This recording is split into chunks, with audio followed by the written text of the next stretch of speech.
Hello there, Mad Mike here, and welcome back to the channel. And today we're going to be taking a bit of a semi-deep dive again into the Indiana Jones 5 production and what a train wreck that has become. Now, it was reported, and I did a video on this, and I also did a correction in that video's description after it was pointed out to me that the article that was done by the Sun was not correct, and it was counteracted by the director James Mangold. And that's that Indiana Jones 5 was going to have to postpone production for a number of months because of Harrison Ford's shoulder injury, which is worse than what was originally feared. Now, I also went through a few things in that video that were still pertinent, like about the fact that you're letting a man who's closing in on 80 do his own stunts. But the point is that that was a bit questionable. So this is also a little bit questionable because this is only coming from a single source. It's a single news site, and it was posted to me on a Discord. So I'm reading this as basically, with as big of a grain of salt as I can. But the only reason why I'm kind of covering this is because there is a little bit of credence to these claims because of some past stuff that we've been aware of. And I did a little bit of research on this because I went back to the studio. If you remember, this was like about a year and a half ago. A studio was going to make a movie, and they were literally going to take a body double, and they were going to graft James Dean's face onto the film and actually give him a film credit, even though the man has been dead for over 60 years. Um, and it seems unsurprisingly that film was buried, and anybody that was associated with it immediately took it off any of their histories. And as a result, it is also not listed by any of the producers and people that were originally attached to it. The movie, by the way, was called Finding Jack, which you can look this up if you want to. And the all the people that were involved in this movie basically just said fuck this and took everything off of their IMDb. And the movie that is on IMDb is considered to be still in development, but there's no other information on that page. So I think everybody that was involved just disassociated themselves because of the backlash that caused. But the thing is that it did, when the news articles were coming out, it did list the studios that were involved in that, and that leads into the Indiana Jones thing, because what we're seeing now is there was a report that was given on. There was a report that was given, and that was on a website called Pirates and Princesses. I shit you not. And the only reason like I said, the only reason I'm looking at this is because there was an interesting little connection here. And basically, even though there are actual pictures to back up that there is a body double or a stunt double, probably more like a stand-in for Harrison Ford on the set of Indiana Jones 5 currently, because they are still filming. Because he is there, and because he also has VFX dots on his face, he has those little marker dots that allow them to superimpose somebody else's face over that actor's. They're basically saying that this actor is going to take over a majority of the production for Indiana Jones 5.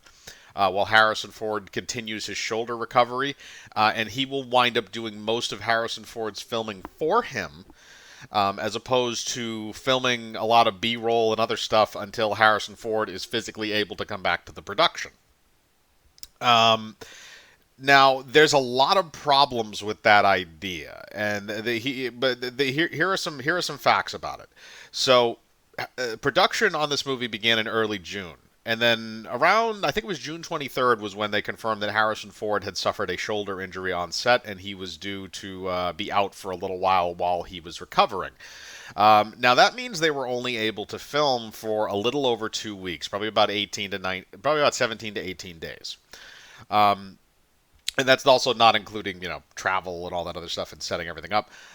So the amount of movie that he was probably able to film on his own is minimal in that 2 week period, since it's a very big AAA budgeted production, and you're going to be filming for at least a few months to get a movie like that off the ground, probably longer, depending on how many locations and stuff you're using, which seems like they're using a fair amount of them because it's an Indiana Jones film. It always has globe-trotting elements to it. So you take that idea that they're doing this, and whether or not this is because Disney has really increased their production schedules lately. And I went over this in my previous video, where I was talking about how Disney has developed from a movie studio into a movie factory. And again, that falls in line, with a lot of what we're looking at from these movie productions recently. So it's not out of the question, because again, they've made some very dumb production mistakes in especially recently. But when you look at what is actually entailed in what they can do, the studio, in effect, that was originally going to work on that James Dean film was a studio called Image Engine. And they misquoted, actually, I don't know if that's deliberate, but they misquoted in a lot of the news articles as Imagine Engine, excuse me, or Imagine Entertainment, which Imagine Engine does not exist, unless it is a long lost defunct company. And Imagine Entertainment is actually a company in California that was owned and founded that is owned and was founded by Ron Howard. So neither one of those companies were the ones that worked on it. It was Image Engine, and they are out of Vancouver, Canada, and they were also supposed to work with a South African company called called MOI, basically MOI Worldwide. And those companies were supposed to collaborate in order to make a realistic version of James Dean's face to plaster over this extra or this stand-in guy for the movie. Now, here's the thing. Now, MOI Entertainment is kind of like, I don't think they were really involved in too much movie stuff. I think they were probably just contracted because they needed another studio to kind of handle the lifting because of the extent of the CGI. But the other company, Image Engine, they work very closely with Disney on a lot of their productions, MCU, Star Wars, even some other stuff. They've done stuff for Warner Brothers, I think the first Suicide Squad, the Harley Quinn movie. They've done a lot of the MCU films, Captain America: Civil War, Ragnarok, even some of the earlier ones going all the way back to the first Incredible Hulk film. So they have a long-standing working relationship with Disney, and Disney has used them on a lot of productions in the past. So it would stand to reason that if they have the technology to do that, they have the ability to do it, and this studio was attached to basically do the same thing with another film. Except the difference is that Harrison Ford isn't dead, although if they bring him back to the production and keep having him do his own stunts, I don't know how much longer that's going to be a fact. But the fact is, they're still involved with this company. This company isn't officially linked to Indiana Jones 5 as of yet, but again, that could also be because they're still in the middle of principal photography. And they haven't really, they also, as far as I'm aware, they haven't publicly named any third-party VFX companies that are working on that title. So it's possible they're working on it, but we don't 100% know yet. But the point is that Disney has the asset there should they decide to use it. And that's what has me more concerned, is the fact that they've been compressing their development slates lately. A lot more than they have in the past, to the extent where they're messing up film productions and doing things out of order. And then you also have the fact that they have this available, and they're basically without Harrison Ford for the course of probably 2 to 3 months, which is a long time to keep people waiting on a major AAA production film. You don't want a 3-month delay on a film, because that's just going to cost you extra money. And that's the thing that they're trying to do, is they're trying to maximize their efficiency and cost them less money. Unfortunately, in this scenario, this means that they're probably going to have to lean a lot more heavily on the CGI. Now, if I was to make a guess, I'm guessing that because originally when they came out with the story that they were going to have to stop production because of Harrison Ford's shoulder, I'm like, it's shitty, but it does make sense if you're going to do that, even though it's going to cost them a lot of money. Like that would have been even though I don't think this movie should fucking exist, as far as a production standpoint, that would have probably been the right way to go. And then you can just film all the other stuff that doesn't have Ford in it, or doesn't need him to be in the scene, and you can, and then you can go back and film his stuff afterwards. Whatever you need to still film. Which again, they didn't really get too much time with him because of the shoulder injury and the close proximity that it was time-wise to the beginning of production. So now you have this whole situation where now Ford is basically indisposed and his arm is in a sling, so he can't really do a whole lot. And again, he had to have surgery on that shoulder. It wasn't just a thing of like, oh, he's got to get bandaged up and he gets a cortisone shot. Again, he's almost 80 years old. He's also been in 2 plane crashes. But Harrison Ford, because of that, I think that this is taking a step in the wrong direction, because this it goes down the same road as the Finding Jack film, where this is a movie that, okay, you originally planned on having Harrison Ford front and center, which, okay, I understand. It's an Indiana Jones film. That's what you probably should do in terms of like making it. Again, this shouldn't be made, but if you're going based on making one, yes, you should have Harrison Ford front and center. But now you've run into the problem where your action star, your actor who is famous for being in adventure movies, is now old to the point where he can't do those type of things anymore, and disguising it with a stunt double can sometimes be difficult. Or in the case of when he got his shoulder injury this time, he demanded to do his own stunts, and they just allowed him to do that, which is even more fucked up.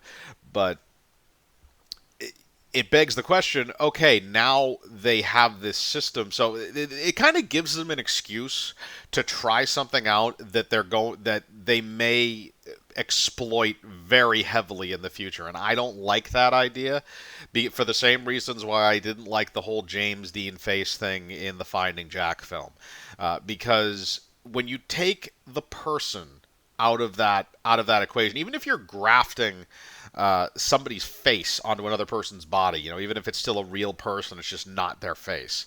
Um, you can't replicate the physical acting of that actor. I mean, it's kind of an interesting scenario because the stand-in, it's more awkward actually for the stand-in, because the stand-in then has to try and mimic the physical acting of another actor. So they're being paid as an actor to act like another actor instead of acting like a part. Um, and it that's the thing about acting, is that not everybody can do that. Not everybody can go and say, okay, I'm going to act like Anthony Hopkins for a film. It's like, no, Anthony Hopkins acts like Anthony Hopkins because he's a classically trained actor and he's very good.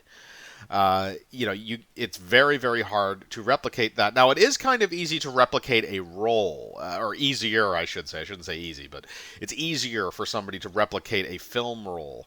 Like people playing the same character. How many people, we have had 4 or 5 people that have played the Joker and Batman and Spider-Man and all this other shit. So, there are, you can play a part and you can play it different ways and you can make it work with the actor that you have.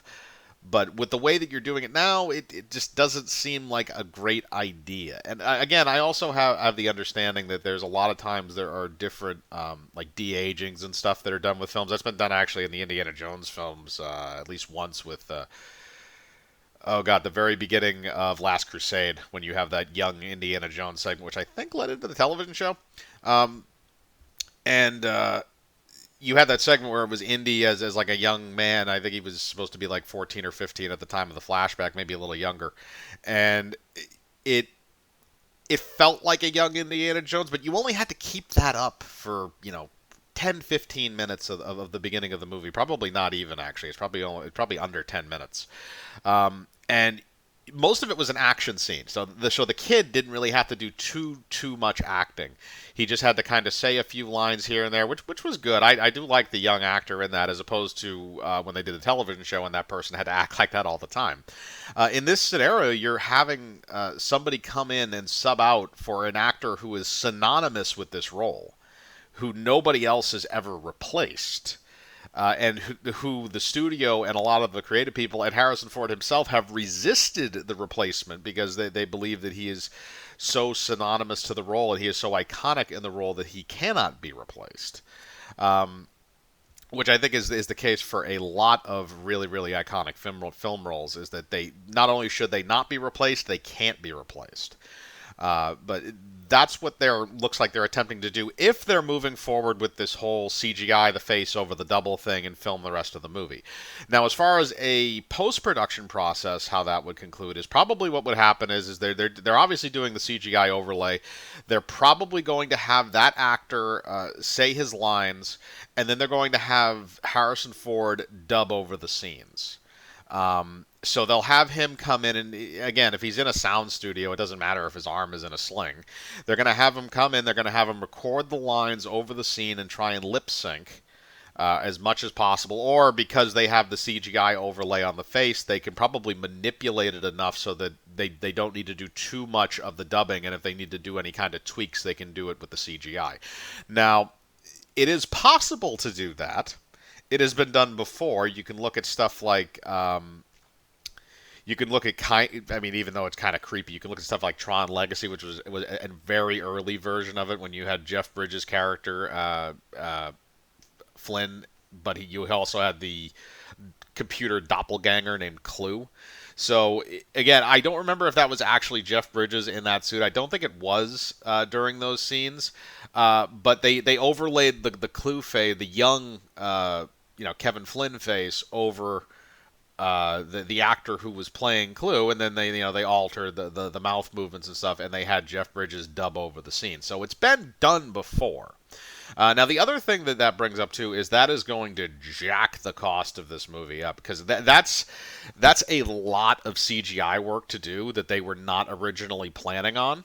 And that was not factored into the budget when they were planning on doing the movie. Now, usually what they'll do is they'll do an estimate of how much they think they're going to need for whatever. At the point where they're estimating the CGI costs, they already pretty much have a lot of the other things involving the movie kind of squared away in terms of principal photography, and it's one of the things they're doing for the post-production process.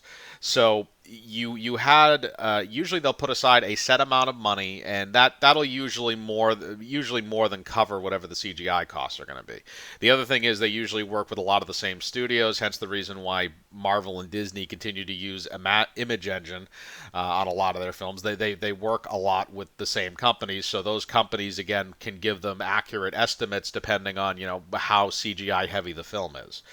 So it makes sense that they would go with those companies, but that's a lot of extra work for those companies to do, and that's going to cost them a lot of extra money in the 10 to 20 to 30 million dollar range, if not more, depending on how much of this film they intend to do with the body double and the CGI face. Because it's different when you have a character just walking around and they have just they have a couple of things on their face, like they have like a couple of like cuts or something like that, or something along those lines, or if you need to tweak something like, oh, that doesn't exactly match up and you got to tweak it in post or something.